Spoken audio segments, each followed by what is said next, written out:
All the devices we carry, those at home and at work, are connected seamlessly. Phones, iPads, iPods, wearable devices, screens, thermostats, DVRs, computers. Increasingly, they have started and will increasingly provide seemingly prescient service. So it is not hard to imagine that an app will shortly search your communication history to find out where you are, use GPS to confirm your location, use Google Maps to check traffic conditions, predict that you want to dine out, push restaurants in close location to your phone, choose the restaurant for you if you're lazy, work out the best driving route to the restaurant, and notify you when to leave if you want to get ahead of traffic.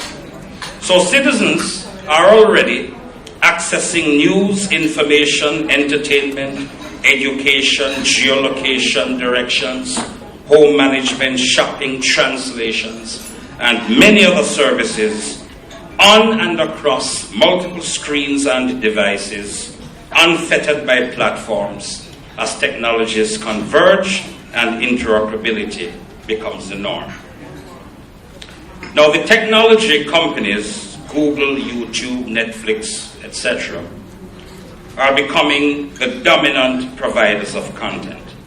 They now dwarf most of the traditional media companies. They control the places on the internet where we gather and connect. And they do so without having any local presence in Jamaica, any need to have or to own any infrastructure in Jamaica, and they are not subject to the same or any regulation as traditional media. And they are being dominant in an age which we can call not just the information age, but also the era of mass surveillance. The digital society and the economy, as we heard earlier, is about free expression and the sharing of information. Now, this increasingly involves the disclosure, collection, storage, and monetization of personal data. The question now is who controls that data and what is it being used for? And also, we have to make not a quantum leap, a very small leap, to recognize that data is, in fact, content. At a recent talk at the Harvard Kennedy School, Jim Waldo, the chap who invented Java, provided some insights. Everything is online. It's a rich data set for marketers who want to target a specific demographic. We can all be identified at all times. We're on the internet, through cookies, IP addresses, browsers. Something I did not know before. All of this time I've been using the computer and changing fonts. That the fonts that are in the font cache can identify 90% of computers in the world. And something we have to wake up to, which is that all the apps on our smartphones serve the purpose of tracking us. Bruce Schneider, who is one of the world's most well-known security experts, has written a very insightful book, Data and Goliath. And he tells us, your cell phone providers, they know your location. Vendors record your purchasing patterns. Your email, text, social network activity are stored indefinitely. And all this information is used by corporations to manipulate, discriminate, and censor your experiences. Location data is being gathered by corporations such as Verve, the global leader in location-powered mobile marketing. Now, Verve tells us that its core business is the ability to profile devices to turn disparate data signals into actionable insights, which in turn inform highly refined audience segments. Equally important is the capacity to contextualize behavioral insights with place data to drive personalized recommendations for promotions and coupons. Yada, yada. That is code for using location data from phones to build personal profiles of each of us. And it is, I'm sorry, okay, it's back. It is becoming easier to extract location data. Bluetooth really is a constant broadcast. Hi, I am here, and here is my phone ID number. Track me. In a recent talk, Bruce Schneider, he claimed that advertisers are buying IMS trackers on Alibaba.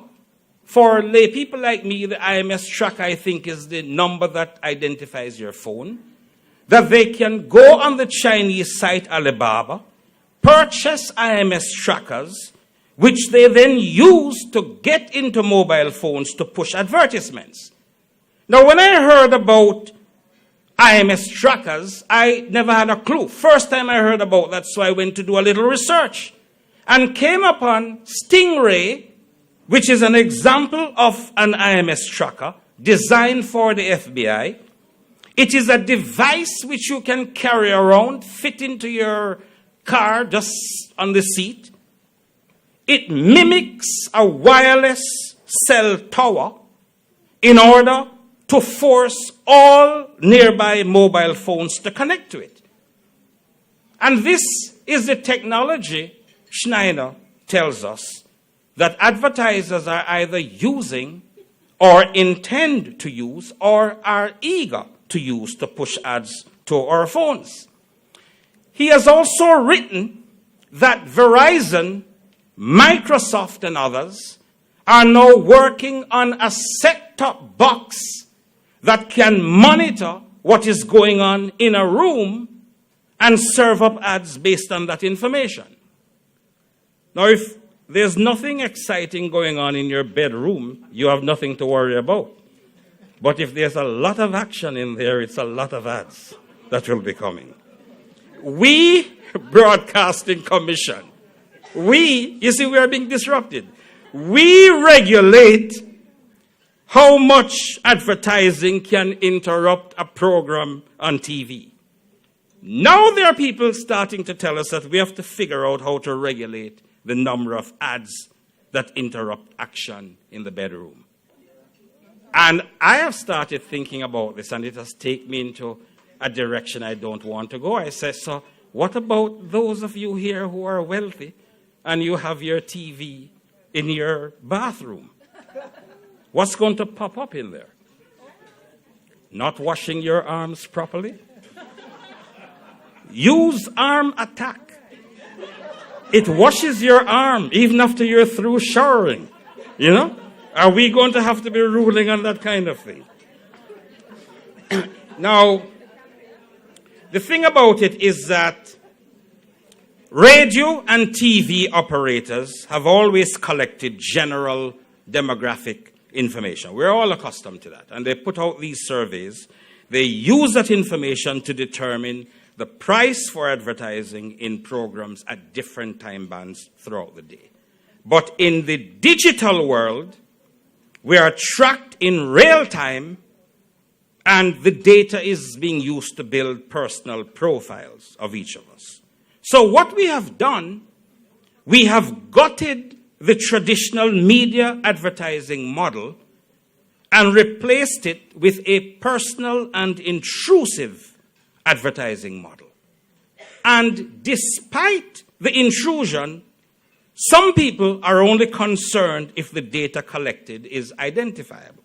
Now, that is a mistake.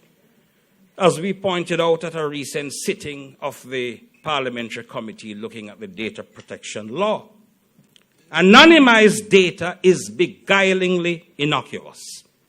Technology now makes it possible to de-anonymize information easily, And by correlating data, we can get an accurate picture about anyone. This is something that has been proven by Stanford University scientists who have revealed just how easy it is now to identify private and personal information using metadata. Their analysis revealed that without knowing the details of a conversation, only I think the IMS number for a phone, person A communicated with multiple local neurology groups, a specialty pharmacy, made a call to a rare condition management service, used a hotline for a pharmaceutical product used solely to treat relapsing multiple sclerosis.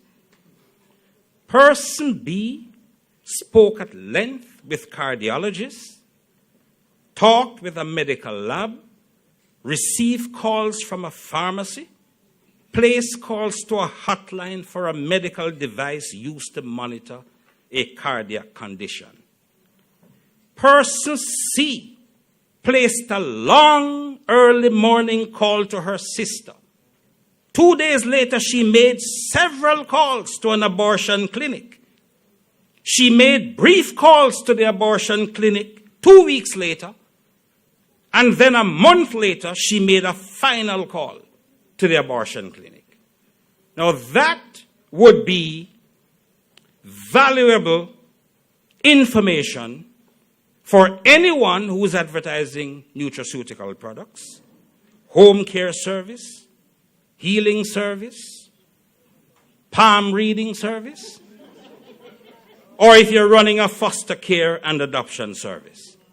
And when the Internet of all things and artificial intelligence really kick in, and our smart cars, smart refrigerators, smart stoves, smart beds, and smart toilets start to get in on the action, generating big data, we might as well all be walking naked. What is becoming clear is that we're paying a hefty price for the benefits of connectivity. Email, operating systems, online search engines, browsers, many apps, ostensibly free.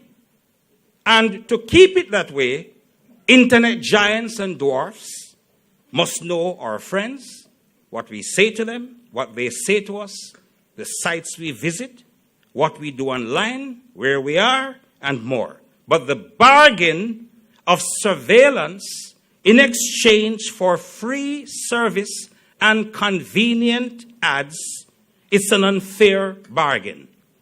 This chap, Eric Schmidt, former CEO of Google, said in an interview, with your permission, those being the operative words, with your permission, you give us more information about you, about your friends, such that we know where you are, we know where you have been, we can more or less know what you are thinking about.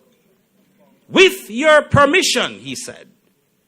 And I would submit to counsel here that that statement is a distortion of permission. Researchers at Carnegie Mellon University found what we all know. Privacy policies on average, they are 2,500 words in length, and it takes an average of 10 minutes to read them. The majority of internet users, they don't read privacy policies before they agree to them. They have no idea what's in those policies. Lawyers don't even read that stuff. I had to read something recently, simply because I was doing a presentation, not because I enjoy any of this. I had to go to look at Pokemon Go's privacy policy. And by the way, I looked at it in 2016, so I don't know how advanced they have gotten since then. And this is what they say. Our servers record your IP address. Well, we can understand that. And they go on to say we also pay attention to the time you spend browsing, to your links, what you click on, and the nebulous other statistics. Then this is what I found most disturbing. Information we collect from you is considered a business asset. And after I got over that little shock, they then said, we may disclose any information about you to government, law enforcement officials, or private parties, as we, in our sole discretion, believe necessary or appropriate. Then they go on to say, if you love the game and you want to play it, and you hear all of this, and you terminate the service, following the termination, we may retain your information, not just us, our clients, affiliates, or service providers, for a commercially reasonable time period. The lawyers can interpret the latter part of that agreement. I don't understand it. I say, adapting Lord Dennings's big red hand test, privacy clauses like those would need to be printed in red ink with a red hand marked danger pointing at each line before they could be held to be sufficient. Yet, here's the thing now. With all that intrusion comes a counterintuitive response. There are signs the public is changing its attitude towards the protection of personal information. Intel did a study in 2016. They found the majority of respondents worldwide indicated a willingness to share their personal data with advertisers and corporations in exchange for money.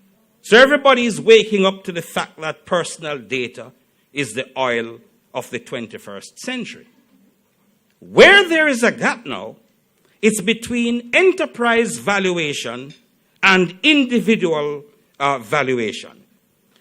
Google and Facebook, the advertising revenues per user for Google was $45 last time I checked, some time ago, 2014, because I can't bear what it must be now for my personal data.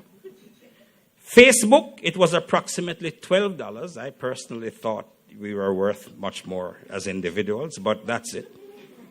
In 2015. Yet, people, like those who were surveyed in Korea in 2010, were willing to accept between $500 and $1,500 as equivalent to the value of their personal information. So there is clearly a wide gap between user expectation and the per user value to corporations. But what this does, it raises the interesting policy question whether personal information should be treated as property. Now, we know the law recognizes the tort of misappropriation of personality, but limits that to the commercial value of image and likeness of celebrities. But are we not all celebrities? Everybody with a Facebook page is a celebrity. Legions of fans and followers.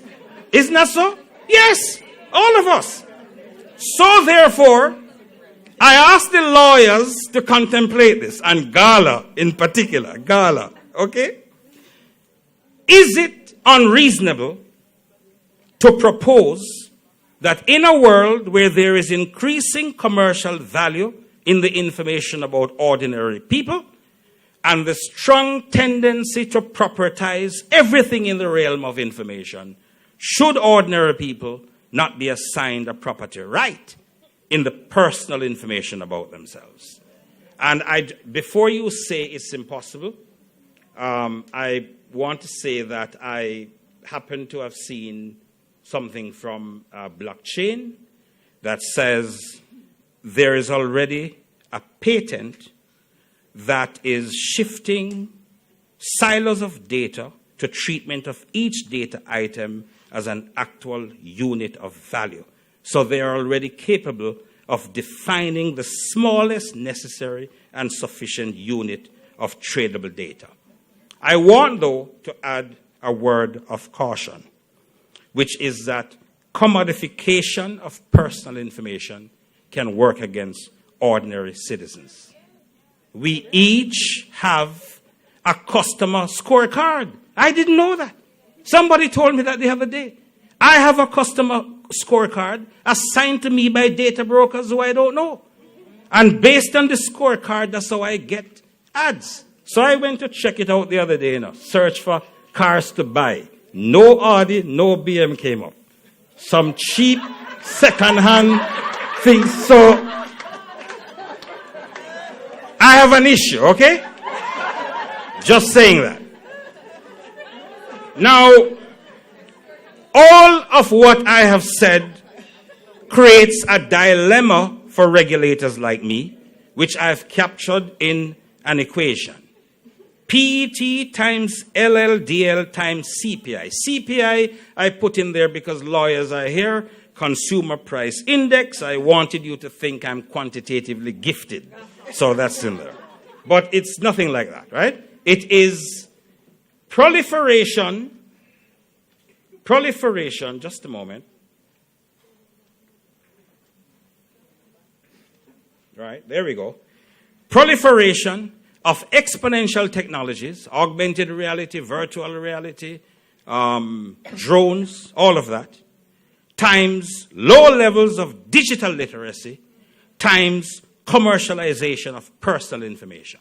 That's the equation a regulator has to solve. And I have no solution for that dilemma except the sage words of U.S. Supreme Court Mr. Justice Fortas in Fortnightly Corp and United Artists Television, where he said, "The situation calls not for the judgment of Solomon, but the dexterity of Houdini."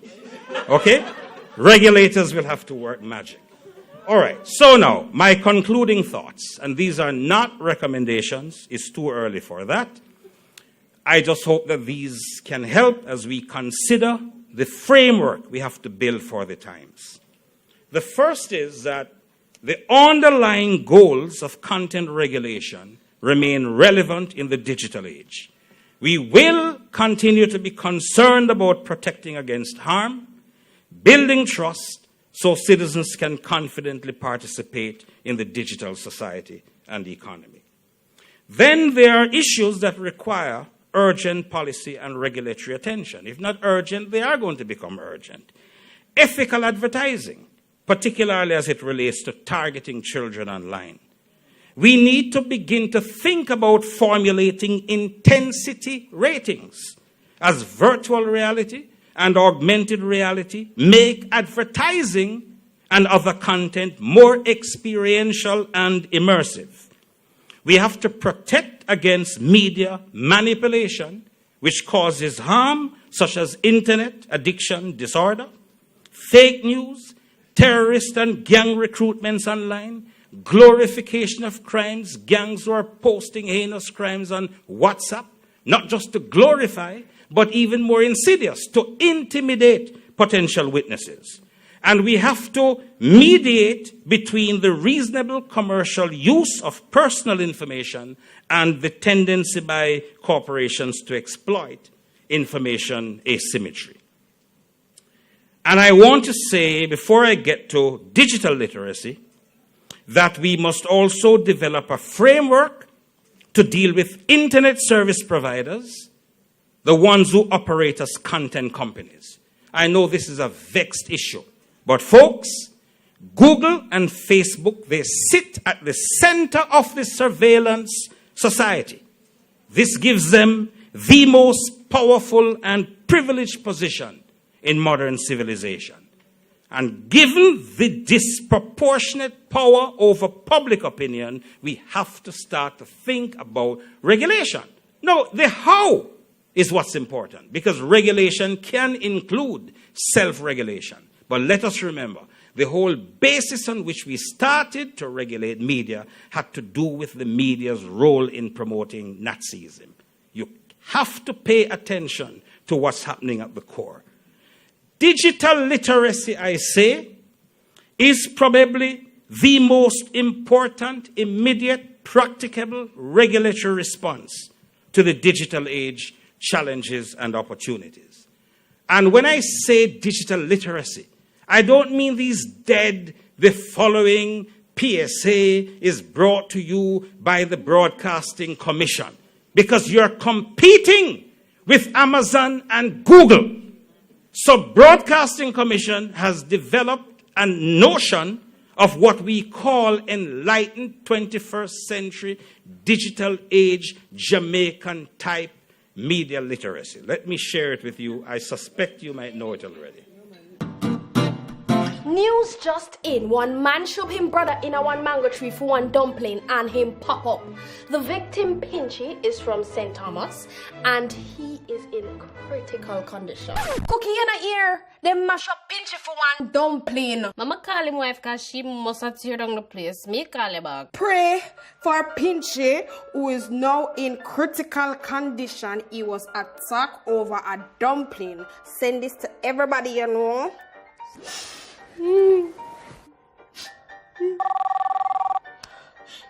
Yeah, girl, me there pray for Pinchy. Stop praying for Pinchy. Pinchy no need a prayer. Pinchy wife says she just done cook some brown stew fish for him, and the only thing wrong with him, a bone stuck in him throat, and him wash it down with a lemonade. Him even eat dumpling today. Think before you broadcast. A reminder from the Broadcast